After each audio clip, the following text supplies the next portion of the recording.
Olha, eu faço uma sugestão aos jornalistas que estão cobrindo esses tristes acontecimentos, né? Eu, por exemplo, nesse horário, eu deveria estar dando aula lá na faculdade, onde eu leciono, mas a universidade suspendeu as aulas por razões óbvias, né? Eu passei aqui do lado do meu prédio, tem uma pizzaria aqui no coração de Ipanema, uma das melhores do Rio, normalmente bem movimentada, né? Ela abre às 18 horas, eu passei um pouco antes disso, quando os garçons já estão normalmente preparando tudo, não tinha viva alma. Não só não tinha nenhum freguês, como não tinha nenhum garçom, né? Então você veja como a vida da cidade é afetada. Mas o que eu gostaria de convidar os jornalistas que estão cobrindo esse fato é a fazer o seguinte: no final da operação, verifiquem quantos criminosos foram presos. Eu acho que o número no momento está em quanto? 80 e alguma coisa, é isso? Não tenho certeza, acho que está na casa dos 80, né? Talvez já tenha subido. E procure saber, dentre esses 80, 90 ou 100 que foram presos, quantos estão sendo presos pela primeira vez. Vocês vão se surpreender, porque o número vai ser ínfimo. Né? A imensa maioria desses criminosos presos está sendo presa pela segunda vez, terceira, quinta, 10ª vez. Né? Então você veja, né, todo esse trabalho que a polícia do Rio de Janeiro está tendo, sem ajuda nenhuma, né, como disse o governador, sem ajuda nenhuma do governo federal, até porque nós já sabemos qual é o pensamento do governo federal sobre isso. O que isso transmite para a população e o que isso transmite para os policiais. Né? 4 perderam a vida hoje para prender criminosos que, na sua imensa maioria, eu garanto, já haviam sido presos antes. Tá? Nós temos um ministro da Segurança Pública que comemora o fato de que 40% dos criminosos presos em flagrante são soltos 24 horas depois na audiência de custódia. Né? Esse é o ministro da Justiça e Segurança Pública, que hoje parece que está sendo homenageado em Fortaleza, né? E que teve a coragem de dizer, eu tive agora acesso a essa notícia, de que o governador do estado deveria assumir a responsabilidade ou jogar a toalha. Ele, ministro da Segurança Pública, não assume responsabilidade. Não? Ele favorece os criminosos comemorando soltura de bandidos presos em flagrantes. Não? Então, vejo que é uma situação muito difícil. Não?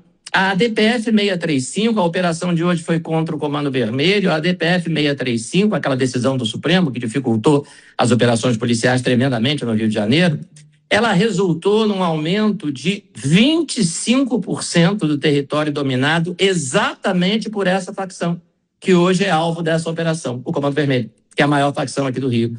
Pensem num aumento de 25% do território, não é pouca coisa. Não é?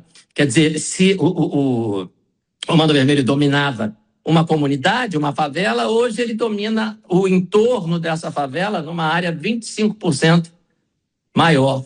Né? Eu mesmo já fui rendido por traficante de fuzil e eu não estava dentro de favela nenhuma.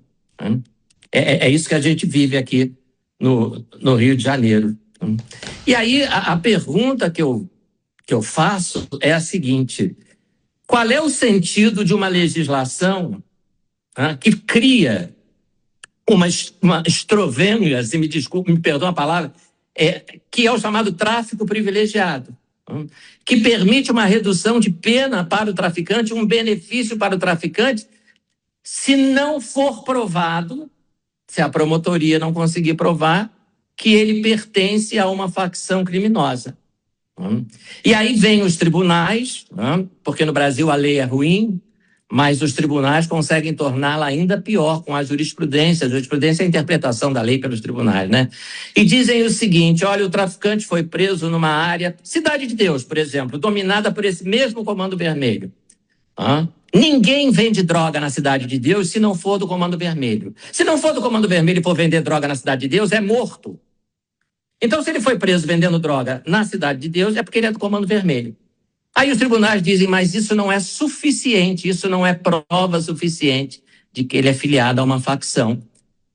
Bom, se isso não é prova suficiente, qual é a prova? Carteirinha de membro do Comando Vermelho com fotografia 3x4 e número da matrícula? E aí o que acontece? Uma pena de 5 anos do traficante é reduzida em 2/3. Esse é o tal do tráfico privilegiado. Por que, coitadinho? Ele é autônomo, ele não faz parte de facção nenhuma. Então ele vai pegar 1 ano e 8 meses. É uma pena pequena, né? Mas fica pior. Porque o Supremo entende que esse tal de tráfico privilegiado não pode ser considerado crime hediondo, apesar da Constituição dizer que tráfico de drogas é crime hediondo, é equiparado a crime hediondo. Mas esse não, coitadinho, esse tem que ser beneficiado. Então ele não vai cumprir pena nenhuma. Ele vai para o regime aberto, ele vai para casa, ele vai ter a pena substituída. O Supremo também entendeu que isso é possível para traficante, a pena de prisão substituída por cesta básica, multa, prestação de serviços à comunidade. Então, o Brasil precisa pensar, né? Por que lá em Brasília, né, há tanta preocupação com benefícios para criminosos, benefícios para traficantes, redução de pena, regime aberto, cesta básica, né? E tão pouca preocupação com as vítimas. E as vítimas somos todos nós, é só olhar o Rio de Janeiro hoje. Toda a população do Rio de Janeiro é vítima do terror, porque isso é terror. Tá? Porque, como disse o delegado muito bem, né, acabou de dizer, se isso não é terrorismo, eu não sei o que é. Eles estão literalmente tocando terror na população, como forma de inibir a atuação policial.